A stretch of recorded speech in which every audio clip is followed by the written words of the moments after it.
السلام علیکم زما خوږو او زړه ته رانږدو درنو زده کوونکو په خیر راغلی. هیله ده چې ټول به روغ جوړ تازه او خوشحاله یاستئ. دا د قدیر الله شیرزوی یو ځل بیا هم تاسو سره یو ځای دلته راغلی تر څو موږ تاسو څه وکړو زده کړه وکړو. ښه ګلونو زده کوونکو په تېرو درسونو کې مو ډېرې خبرې وکړې او دا چې د څه په هکله هم کړې وې. په اووم لوست کې موږ تاسو چې ولوستي وو. نو راځئ چې کتاب ولولو، کتاب زده کړو. د کتاب په هکله مو ډېرې زیاتې خبرې کړې وې او همدارنګه مو د نویو کلمو په هکله هم ځینې جملې جوړې کړې وې او تاسو ته مې کورنۍ دنده هم درکړې وه. ښه دا ځل به نو اوس به زه پوښتنه دا وکړم چې په تاسو کې کورنۍ دنده چا ترسره کړې؟ چا؟ آفرین. چا تاسو ته مې ویلي وو چې تاسو باید د هرې نوې کلمې سره یوه جمله جوړه کړئ. آیا تاسو جملې جوړې کړې؟ آفرین، زنده باد. ښه نن راځو موږ تاسې په ډېر یو جالب او په زړه پورې درس ولو. خو مخکې له دې نه چې موږ تاسو خپل درس ته ولاړ شو، زه به تاسو ته د خپل کتاب معرفت وکړم چې به موږ تاسو وایو د پښتو کتاب به راواخلئ. چې به راواخلئ د پښتو کتاب به راواخلئ، د دریم ټولګي کتاب به راواخلئ چې درنه غلط نشي. د څوم ټولګي؟ د دریم ټولګي د پښتو مضمون لرئ نن. صحیح ده؟ ښه کله مو چې دا راواخیست تاسو باید چې راواخلئ کتابچه او هم قلم. ځکه په کتابچه کې به تاسو چې کوئ چې به کوئ نوټ به نیسئ. آفرین. او په قلم باندې به لیکل کوئ. سمه ده؟ زنده باد. نو کله مو چې راواخیست نو بیا راځئ څوم مخ ته؟ 15 مخ ته. تاسو وګورئ 15 مخ ته کله چې راغلی نو دلته به تاسو ته چې لیکل شوي وي د نه قلم. د نه قلم څه وایي؟ یعنی وایي. تاسو به خبرې کوئ. تاسو وایي چې د نی او بیا قلم وایي. دا نو چې شي شو؟ دا چې شي شو؟ نی چې شي شو او نی خبرې کوي. ګلونو زده کوونکو زموږ تاسو د درس عنوان دی د نی قلم وایي. راځئ نن به په دې بحث وکړو، په دې به خبرې کوو چې آیا تاسې قلم پیژنئ؟ دلته تاسو ته نه پوښتنه هم شوې تاسې خپلې لیکنې په څه کوئ؟ ما تاسو ته مخکې هم وویلې چې تاسو مو خپله کتابچه راواخلئ او ورسره قلم راواخلئ. زه په دې مطمئن یم، زه په دې باندې ډاډه یم چې تاسو به دغه قلم څنګه کړی وي؟ راخیستی وي. خو یا به مو هم چې شی راخیستی وي؟ پنسل راخیستی وي. دا هم چې دی؟ پنسل دی. خو تاسو وګورئ په نړۍ کې یا زموږ تاسو د لیکنې لپاره ډېر زیات قلمونه شته. تاسو خپله لیکنه په څه کوئ؟ یعنی په کوم وسیله یا په کوم توکي یا په کوم شي باندې تاسو یو لیکنه کوئ هغه څه شی دی؟ کاڼی دی. یعنی کاڼی راخلی شي ور باندې لیکئ. په موټر، په دیوال نه. وګورئ د لیکلو لپاره خپل وسایل یا توکي موجود دي چې موږ هغه څو ډوله توکي لرو چې هغوی باندې موږ چې کوو لیکنې کوو. خو ډېر زیات شیونه شته دی نن سبا په نړۍ کې. که تاسو وګورئ د قلم په نوم یادیږي نو موږ یو ډول قلم نه لرو، څو ډوله یعنی څو رقمونه قلم لرو. بیا یې چې هر قلم د خپل لیکنې لپاره څنګه کیږي؟ استعمالیږي. وګورئ تاسو بایکو کې، ستاسو په اتاقو کې یا ستاسو په کورونو کې یا ستاسو د ټولګیوالو هم صنفیانو سره څو ډوله قلمونه موجود دي. وګورئ تاسو به شاید یا دا قلم لرئ او یا به هم پنسل لرئ یا به خودکار لرئ. نو راځئ چې خبرې وکړو. نو دلته وګورئ تاسو یو انځور ګورئ چې دا انځور دی او دلته نی لیکل شوی. نی. صحیح ده؟ نی دې قلم ته وایي. تاسو وګورئ موږ تاسو ورته چوبي هم وایو. صحیح؟ چوبي قلم یا ځینې خلک ورته نور نومونه هم اخلي. اصل کې نی یا چوبي دا یوه ونه ده، بوټی دی. صحیح ده؟ دا راشین کیږي په غرو کې، په بیدیاو یعنی دښتو کې هم شته دی.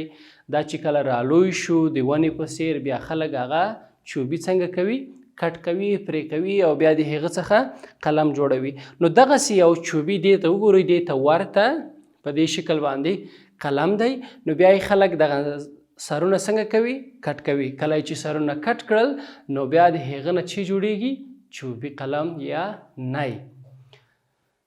زما درنو زده کوونکو خبره دلته دا ده چې نی د ځان نه رنګ لري نه لري؟ نه لري. وګورئ موږ تاسو هم دغه قلم لرو چې خودکار قلم هم وایي ورته. اوس دا قلم کې رنګ شته دی. که زه دلته خلاص کم وګورئ چې په دې ځای کې څه شی شته؟ رنګ شته دی او یوه نوکه لري چې دا رنګ د دې پایپ په واسطه باندې نوکې ته ځي او موږ ورباندې لیکل کوو. که څوک وایي چې تنه دا ولې نه دی نو موږ یې په ګوتو کې صحیح نشو نیولی، نو په دې خاطر باندې موږ یو پوښ لرو ورته چې هغه پوښ یې اوس په منظم شکل موږ تاسو خط لیکلی شو. وګورئ دا یو خاصیت دی چې دا رنګ لري. خو راځئ بل ډول قلم چې موږ تاسو لرو هغه ته موږ تاسو چې وایو؟ پنسل وایو. څه شی وایو؟ پنسل وایو. وګورئ دا پنسل خپله په منځ کې د اصلا د لرګي څخه جوړ شوی، دا هم یو ډول. خو د دې په منځ کې رنګه یو قسم رنګ په خپله رنګ دی، لرګي ته ورته یو ماده کیمیایي ماده جوړه شوې ده چې هغه مختلف رنګونه لري. پنسل عموما تور رنګ لري. نو په تور قلمونو که زه دلته مثلا کاغذ راواخلم او د دې کاغذ په مخ باندې مثلا دلته لیکل وکم نو تور چې کوي؟ لیکل کوي. نو دا هم چې شو موږ ورته پنسل وایو. ښه اوس کله چې پنسل راواخیست دا هم د ځانه چې کوي؟ خپل رنګ لري او استفاده همداسې کراره موږ تاسو بیا تراشو، بیا چې کله ختم شي بیا به نو مجبوري چې بل راواخلو. دا دوه ډوله شیان شو چې ما تاسو ته وښودل. راځئ په نی باندې خبرې وکړو. د په دې انځور کې که تاسو وګورئ نه یوازې یو لرګی دی، صحیح ده، خو په دې کې هیڅ رنګ نشته. موږ تاسو به عموما خلک د هغه دپاره یو بیل قطی لري، رنګ لري چې هغه نی راخلي او د هغه مشوکه یعنی خوله په هغه قطي کې څنګه کوي؟ ډوبوي. مثلا که زه چیرته دا راواخلم په دې کې په داسې وسایلو کې کوتو کې یا عموما په کوچنیو ګلاسو کې خلک د هغوی دپاره چې ساتي رنګ، نو زه هغه په رنګ ډوبوم دغسې او بیا خط ورباندې لیکم. درنو زده کوونکو تاسو په یاد وساتئ چې د نی قلم چې دی هغه همیش خط وي. وګورئ زه دوه ډوله مارکر کاروم، صحیح ده. یو مثلا لیکم الف. وګورئ دا یو ډول قلم دی چې خط نه دی، خو نی همیش خط وي د دې په شانته. وګورئ که زه اوس الف لیکم د دې لیکل یو څه فرق لري، صحیح ده. وګورئ دا خط شکل لري. وګورئ په دې ځای کې. خو که چیرته زه دا مارکر راواخلم هغه داسې خط لري. نو په دې ځای کې د همیش د نی قلم خلو په دې په شان څنګه وي؟ پرې وي یا هم قطه وي، کټ وي. نو نی قلم اصلا چوبي دی. موږ تاسو ورته چوبي هم وایو چې خلک تور رنګ په کې رنګ کې ډوبوي، مشوکې پکې ټیټوي، بیا د هغې نه وروسته په کاغذ په تختو تاسو به لیدلی وي چې ډېر زده کوونکي کله چې هغوی غواړي چې د هغوی لیکنې ښایسته شي هغوی څه شي نه کار اخلي؟ هغوی د همدې چوبي قلم نه کار اخلي چې که تاسو چېرته هڅه وکړه چې ښایسته رنګ به لیکنه به هم جوړ شي. ښه بل راځو مارکر. وګورئ موږ تاسو د تورې تختې دپاره استفاده کوو. مارکر هم د ځان نه رنګ لري. که دا زه چېرته مثلا خلاص کړم وګورئ په دې ځای کې چې شته دی؟ رنګ شته دی. هم موږ تور رنګ مارکر لرو، صحیح ده، او هم مثلا آبي رنګه مارکر لرو، ټول یو شانته دي. او همداسې سور رنګه مارکر هم موږ تاسو لرو. مختلف رنګونه، هر رنګ چې تاسو وغواړئ پکې شته. دا هم یو قلم شو چې بیا موږ تاسو ورته مارکر وایو یا د رنګ والا قلم. بل نور قلمونه هم شته دی چې هغه ته د ډالر نوم یادوي یا ډېر زیات د رنګ والا قلم، صحیح ده. په هغه کې هم رنګ لویږي د مارکر په شان دي، خو د هغوی نوکه بیا د اوسپنې وي. د څه شي وي؟ د اوسپنې وي چې هغه هم د لیکلو لپاره څنګه وي؟ ډېر ښه وي. درنو زده کوونکو یو بل شی هم شته چې ستاسو په ښوونځیو کې به وي، هغه ته وایي تباشیر، صحیح ده. دا اوس چې شو تباشیر شو. په دې تباشیر باندې دا هم د کیمیاوي موادو لکه خاورې په شان سپینې شنې هر رنګ چې تاسو وغواړئ مارکر کولی شي، تباشیر کولی شي پیدا شي.